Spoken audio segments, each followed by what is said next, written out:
আলুটা একটু মোটা মোটা করে কেটে নেবো। আমার নাতিন আবার একটু আলুটা পছন্দ করে, তার জন্য একটু মোটা মোটা করে কেটে নিতেছি। যারা আলু পছন্দ করে বাচ্চাদের ছোটো থেকে খাওয়াই অভ্যাস করবেন। সব কিছু সবজি বাচ্চাদের খাওয়ানো লাগে। আমি আমার নাতিনদের আমি সবসময় নিজের হাতে তৈরি করে খাওয়ানোর চেষ্টা করি। আপনারাও আপনাদের নাতিপুতি ছেলে মেয়েদের বানিয়ে খাওয়াবেন এরকম করে। আমি পেঁয়াজ পুরাটা দিব না, পেঁয়াজের কড়ি যখন দেব তাই পেঁয়াজটা একটু কমই দিব।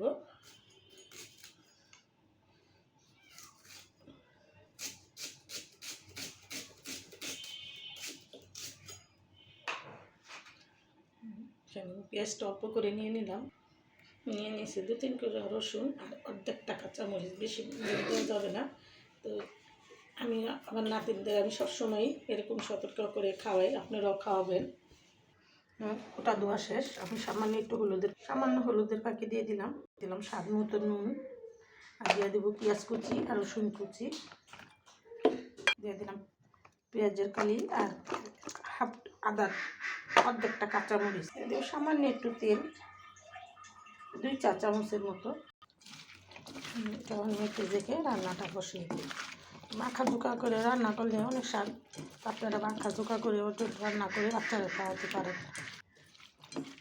মাখা ঝাঁকাটা হয়ে গেছে, আমি এটাতে পরিমাণ মতো পানি দিয়ে দিলাম। এতটুকু একদম মাখা মাখা হয়ে যাবে ডালটা, বাচ্চাদের ভাত খেতেও কোনো গলা আটকাবে না, কোনো কষ্ট হবে না। এরকম করে বাচ্চাদের রান্না করে খাওয়াবেন। তো আমার এটা রান্না হইতে 10 মিনিট সময় লাগবে, ফিরবো 10 মিনিট পর। তো আজকে আমার মশলার বাটিটা একদম ফাঁকা। এটা 1.5 বছর হয়ে গেছে মশলা বাটিটা কিনছি, তো 1.5 বছর ধরে ব্যবহার করতেছি। তো আপনাদের সাথে এটাও শেয়ার করলাম। তো ডালটা হতে থাক, ফিরে আসবো 10 মিনিট পর।